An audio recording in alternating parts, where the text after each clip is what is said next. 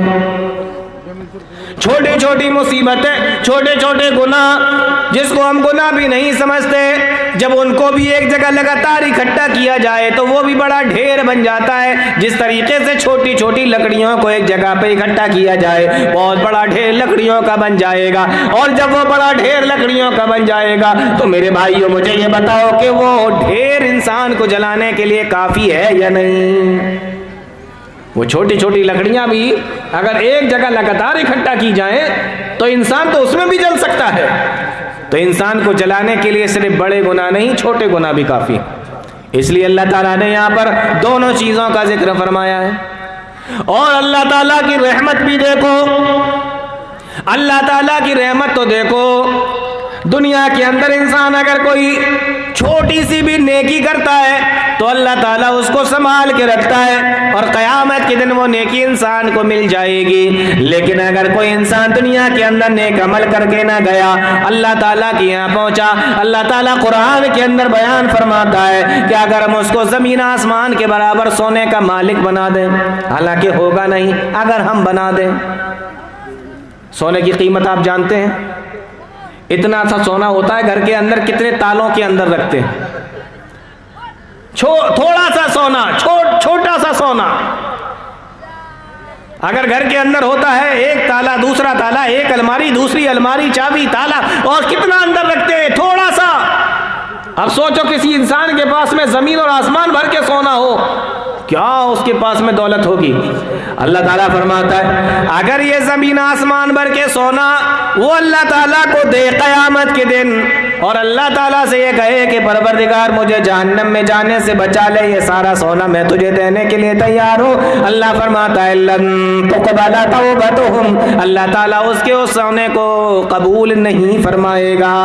آپ اندازہ کریں ابھی آپ دنیا کے اندر ہیں تو ذرہ برابر نیکی بھی کرتے ہیں، اللہ اس کو پسند فرماتا ہے، اللہ تعالیٰ اس کو اپنے پاس میں رکھتا ہے، سنبھال کے رکھتا ہے. لیکن قیامت کے دن اگر سونا بھر کر بھی اللہ تعالیٰ کو دو گے تو اللہ تعالیٰ اسے قبول نہیں کرے گا.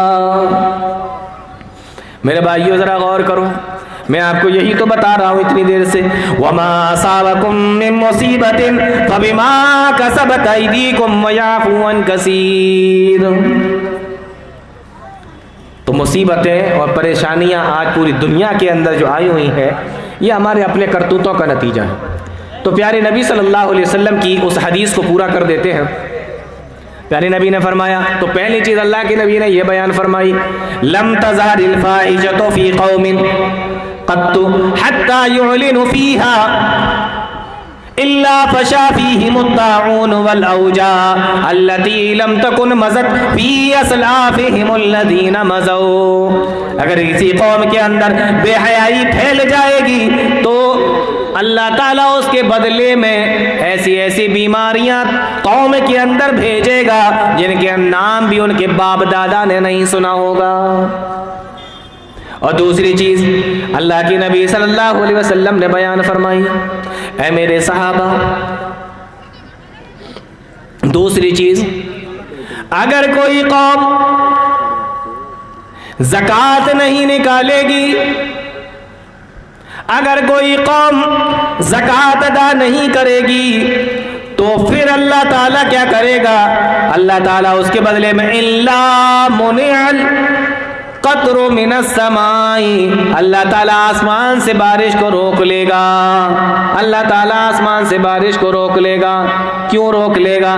لم یمنعوا زکاۃ اموالہم، اگر کسی قوم نے زکوٰۃ کے مال کو روک لیا، زکوٰۃ صحیح طریقے سے نہیں نکالتی، زکوٰۃ صحیح طریقے سے ادا نہیں کرتی، اگر کسی قوم نے زکوٰۃ کو صحیح طریقے سے ادا نہ کیا، اللہ تعالیٰ آسمان سے بارش کو روک لیتا ہے، اللہ تعالیٰ قحط سالی کے اندر مبتلا کر دیتا ہے، اللہ تعالیٰ سوکھے کے اندر مبتلا کر دیتا ہے. اور اللہ کے نبی صلی اللہ علیہ وسلم نے بیان فرمایا، لولا البہائم، اگر یہ دنیا کے اندر جانور نہ ہوتے، یہ چوپائے نہ ہوتے، لولا البہائم، اگر یہ چوپائے دنیا کے اندر نہ ہوتے تو اللہ تعالیٰ ایک بوند بھی آسمان سے بارش کی نازل نہیں کرتا.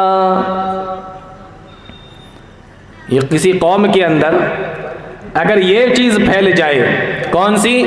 زکوٰۃ نہیں نکالیں گے. آج سماج کے اندر دیکھو، آج اپنی قوم کے اندر دیکھو، کتنے لوگ ہیں جو پابندی کے ساتھ میں زکوٰۃ کو نکالتے ہیں پورے طور پہ نکالتے ہیں، گن گن کر نکالتے ہیں۔ اگر میرے بھائیوں لوگوں نے زکوٰۃ کو صحیح طریقے سے نکالا ہوتا، گن گن کر نکالا ہوتا، جتنی ان کے اوپر فرض ہو رہی ہے اتنا نکالا ہوتا تو ہماری قوم کے اندر فقیروں کی تعداد نہ ملتی، ہماری قوم کے اندر بھکاریوں کی تعداد نہ ملتی، ہماری قوم کے اندر دیکھو کتنے پریشان حال لوگ ہیں، ان کی تعداد نہ ملتی۔ زکوٰۃ کو صحیح طریقے سے ادا نہیں کرتے، اس لیے آپ دیکھیں کہ سب سے زیادہ فقیر کہاں ملیں گے؟ مسلمانوں میں ملیں گے، کہیں چلے جائیں آپ سب سے زیادہ بھکاری یہیں ملیں گے۔ کیوں؟ اس لیے کیونکہ انہوں نے زکوٰۃ کے سسٹم کو صحیح سے نافذ نہیں کیا۔ اگر ہمارے یہاں زکوٰۃ کا سسٹم صحیح طریقے سے نافذ ہو جائے، مان لیجئے یہ آپ کی بستی ہے، آپ اس میں رہتے ہیں، مجھے تو یہاں کی زیادہ جانکاری نہیں ہے لیکن میں ایک اندازہ بتا رہا ہوں کہ یہاں کے سارے لوگ مل کر جس کے اوپر جتنی زکوٰۃ فرض ہو رہی ہے سب نکالیں، 10 لاکھ 20 لاکھ 50 لاکھ جتنی بھی زکوٰۃ فرض ہو رہی ہے جوڑ لیں، اور جوڑنے کے بعد سب صحیح طریقے سے نکالیں۔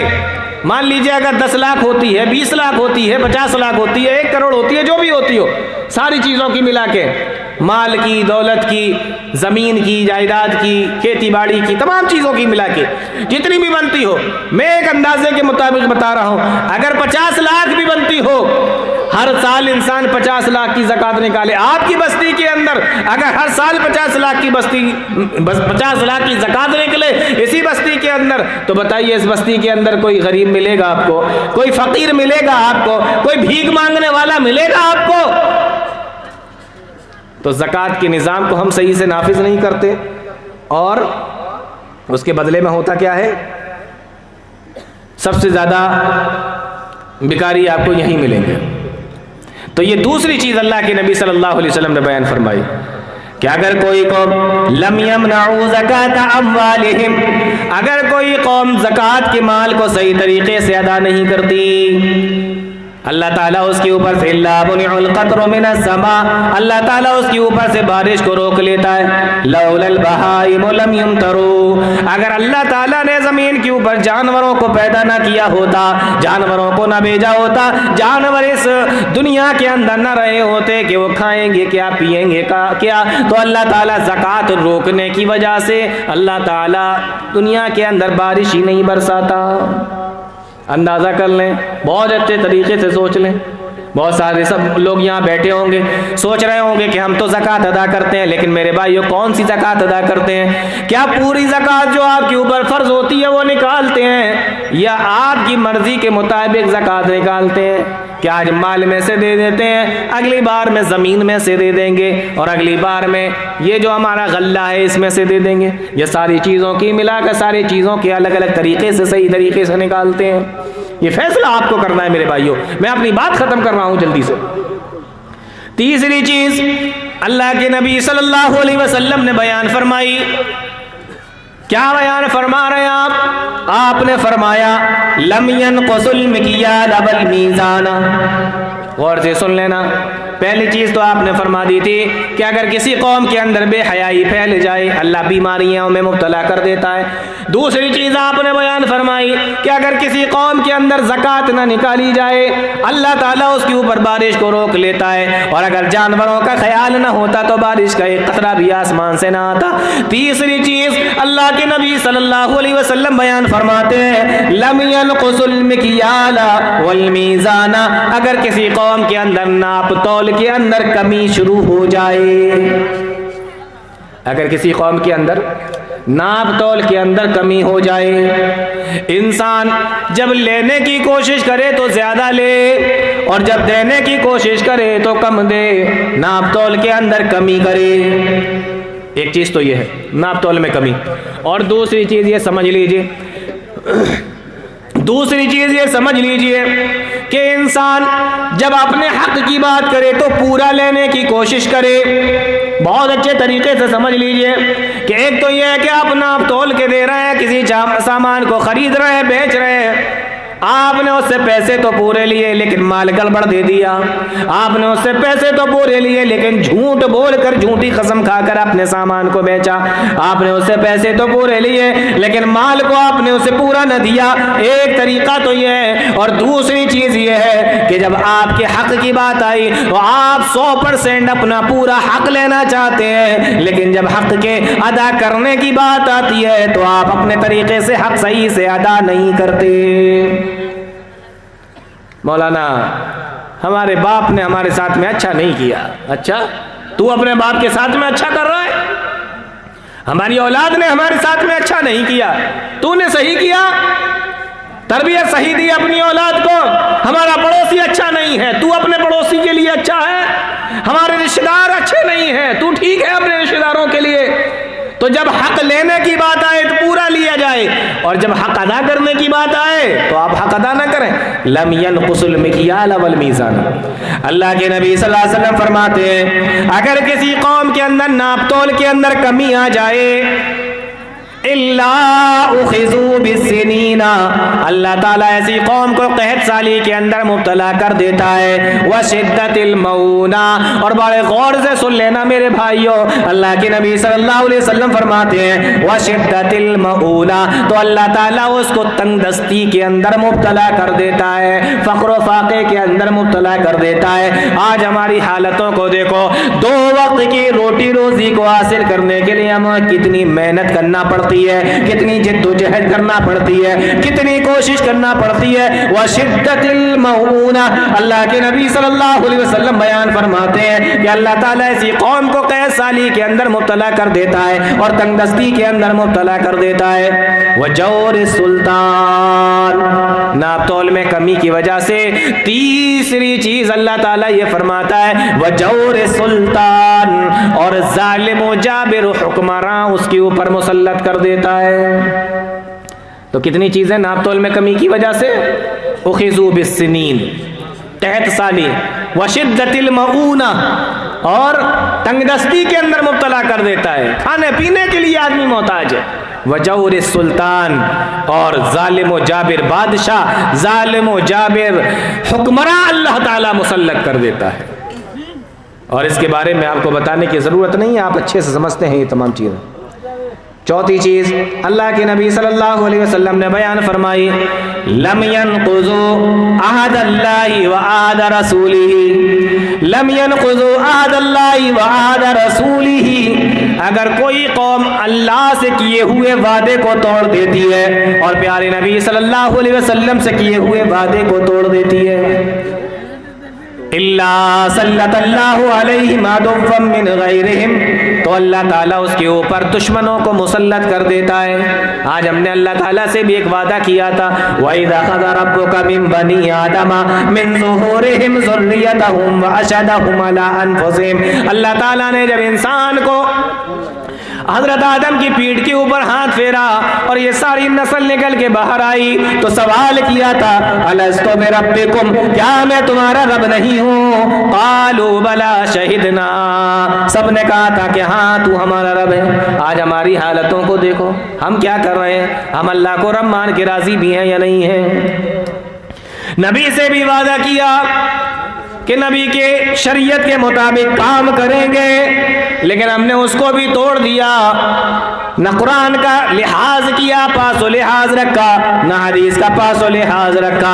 اللہ کے نبی فرماتے ہیں اگر کوئی قوم اللہ سے کیے ہوئے وعدے کو توڑ دیتی ہے اور پیارے نبی صلی اللہ علیہ وسلم سے کیے ہوئے وعدے کو توڑ دیتی ہے، اللہ سلط اللہ علیہم عدوا من غیرہم، اللہ تعالیٰ ان کے اوپر دشمنوں کو مسلط کر دیتا ہے، اور وہ دشمن کیا کرتے ہیں وَأَخَذُوا بَعْضَ مَا أَيْدِيهِمْ، اور وہ دشمن جب ان کے اوپر مسلط ہو جائیں گے تو ان کے ہاتھ سے اور وہ دشمن ان کے اوپر جب مسلط ہو جائیں گے تو وہ دشمن ان کے ہاتھوں سے ان کے پاس میں جو چیزیں ہیں اس کو چھیننے لگیں گے، اس کو لے لیں گے۔ آج دیکھیں اپنے حالات کو، ایک زمانہ تھا کہ کتنا زبردست کام ہوا کرتا تھا آپ کا، الگ الگ شہروں میں بڑے کام تھے، بڑے اچھے حالات تھے، اور جس جس جگہ پر مسلمانوں کی فیکٹریاں تھیں، کمپنیاں تھیں، آج ان جگہوں پر دیکھیں وہی مسلمان مزدوریاں کرتے ہوئے آپ کو مل جائیں گے. کیونکہ ہم نے اللہ اور اس کے رسول سے جو وعدہ کیا تھا اس کو توڑ دیا. اور پانچویں چیز میں آپ کو بتا کے بات ختم کرتا ہوں. اللہ کے نبی صلی اللہ علیہ وسلم فرماتے ہیں وَمَا لَمْ تَحْكُمْ أَئِمَّتُهُمْ بِكِتَابِ اللَّهِ. اور کسی قوم کے اندر جو حکمراں ہو، جو کمانڈر ہو، جو سردار ہو، حکمراں ہو، نگراں ہو، جب وہ اللہ کی کتاب کے مطابق فیصلہ نہ کرے، بہت غور سے سن لینا، جب وہ اللہ کی کتاب کے مطابق فیصلہ نہ کرے. فیصلہ کیسے ہو رہا ہے؟ یہ ہمارے خاندان کا ہے اور یہ ہمارے خاندان کا نہیں ہے، تو فیصلہ خاندان والوں کی طرف. یہ ہمارے سماج کا ہے اور یہ ہماری سماج کا نہیں ہے، تو فیصلہ سماج والوں کی طرف. غلطی چاہے اس کی ہو لیکن فیصلہ سماج والوں کی طرف نہیں. میرے بھائی، اللہ تعالیٰ قرآن کے اندر فرماتا ہے وَلَا يَجْرِمَنَّكُمْ شَنَآنُ قَوْمٍ أَن صَدُّوكُمْ عَنِ الْمَسْجِدِ الْحَرَامِ أَن تَعْتَدُوا. او مسلمانوں، جن لوگوں نے تم کو خانہ کعبہ سے روکا، جنہوں نے تمہیں مکہ کے اندر آنے سے روکا، جن لوگوں نے تمہیں خانہ کعبہ کا طواف کرنے سے روک دیا، اللہ تعالیٰ نے جب تمہیں حکومت عطا فرما دی ہے تو اس وجہ سے کہیں کہ حکومت آج میرے ہاتھ میں، ان کے ساتھ میں ظلم و زیادتی نہ کرنے لگنا. اعدلوا هو اقرب للتقوی، انصاف سے کام لینا. وما لم تحكم ائمتهم بکتاب اللہ، کتاب اللہ کے مطابق فیصلہ نہ ہو.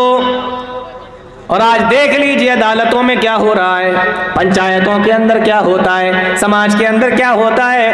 جو طاقتور ہوتا ہے فیصلہ اس کے حق میں کر دیا جاتا ہے، غریب کی تو کوئی سننے کے لیے تیار نہیں ہوتا. اللہ کے نبی صلی اللہ علیہ وسلم فرماتے ہیں کہ جب یہ چیز کسی قوم کے اندر آ جائے کہ اس کے حکمراں، اس کے نگراں، اس کے سرپنچ، اس کے مکھیا اگر اللہ کی کتاب کے مطابق فیصلہ نہ کرے، الا جعل اللہ باسہم بینہم، اللہ تعالیٰ پھر ان کے درمیان میں پھوٹ ڈال دے گا. اللہ تعالیٰ ان کے دلوں کے درمیان میں دشمنیاں پیدا کر دے گا. اللہ تعالیٰ ان کے دلوں کے اندر دشمنی پیدا کر دے گا. جی تو کچھ سمجھ میں آ رہی ہے بات؟ آج غریب آدمی امیر کا دشمن ہے، امیر آدمی غریب کا دشمن ہے، بھائی بھائی کا دشمن ہے. سماج کے اندر دیکھیں آپ، خاندان کے اندر لوگوں کی آپس میں نہیں بن رہی ہے، ایک سماج کی دوسرے سماج سے نہیں بن رہی ہے، ایک برادری کی دوسرے برادری سے نہیں بن رہی ہے، ایک گاؤں والوں کی دوسرے گاؤں والوں سے نہیں بن رہی ہے. کیوں؟ اللہ کی کتاب کے مطابق فیصلہ نہیں ہو رہا ہے. دشمنیاں دلوں کے اندر، نفرتیں دلوں کے اندر آ گئی ہیں. تو پیارے نبی صلی اللہ علیہ وسلم نے فرمایا تھا کہ 5 چیزیں ایسی ہیں جب وہ کسی قوم کے اندر آ جائیں گی تو پھر 5 چیزیں ان کے اندر آئیں گی. تو میں نے اس حدیث کو بیان کیا اور اس کے بدلے میں جو 5 چیزیں آنے والی تھیں ان چیزوں کو بھی میں نے بیان کر دیا. پہلی چیز اللہ کے نبی صلی اللہ علیہ وسلم نے فرمائی تھی کہ اگر بے حیائی پھیلے گی تو بیماریاں آئیں گی. اور دوسری چیز اللہ کے نبی نے فرمائی تھی کہ اگر ناپ تول میں کمی ہوگی تو تحت سالی آئے گی اور ظالم و جابر حکمراں مسلط کر دیا جائے گا. تیسری چیز اللہ کے نبی نے فرمائی تھی کہ زکوٰۃ اگر نہیں نکالی جائے گی تو بارش کو روک لیا جائے گا. چوتھی چیز آپ نے فرمائی تھی کہ اگر اللہ اور اس کے رسول سے کیے ہوئے وعدے کو توڑ دے گی اللہ دشمنوں کو مسلط کر دے گا. اور 5ویں چیز اللہ کے نبی صلی اللہ علیہ وسلم نے فرمائی تھی کہ اگر کوئی اللہ کی کتاب کے مطابق فیصلہ نہیں کرے گا تو اللہ تعالیٰ دلوں کے اندر نفرتیں پیدا کر دے گا. میں نے آپ کو شروع میں ہی کہا تھا کہ سماج کے اندر اگر امن پیدا کرنا ہے تو اپنے اندر سے برائیوں کو ختم کرنا پڑے گا. یہی اس کانفرنس اور یہی اس جلسے کا میسج ہے، یہی اس جلسے کا میسج ہے آپ لوگوں کے لیے. اس لیے اللہ تعالیٰ نے فرمایا وما اصابکم من مصیبت فبما کسبت ایدیکم، جو مصیبتیں، جو پریشانیاں تمہارے اوپر آتی ہیں وہ تمہارے اپنے کرتوتوں کا نتیجہ ہوتی ہیں. اور کتنی گناہوں اور کتنی تمہاری کرتوتوں کو تو اللہ تعالیٰ ایسے ہی معاف کر دیتا ہے. اللہ تعالیٰ ہم تمام لوگوں کو نیک عمل کی توفیق عطا فرمائے. اللہ تعالیٰ ہم تمام لوگوں کو قرآن و حدیث کو سمجھنے کی، اس پہ چلنے کی توفیق عطا فرمائے. اور جو غلطیاں، جو خطائیں، جو گناہ ہم سے ہوتے رہتے ہیں اللہ تعالیٰ ان سے درگزر فرما کر ہماری مغفرت فرمائے. آمین یا رب العالمین. وآخر دعوانا الحمدللہ رب العالمین.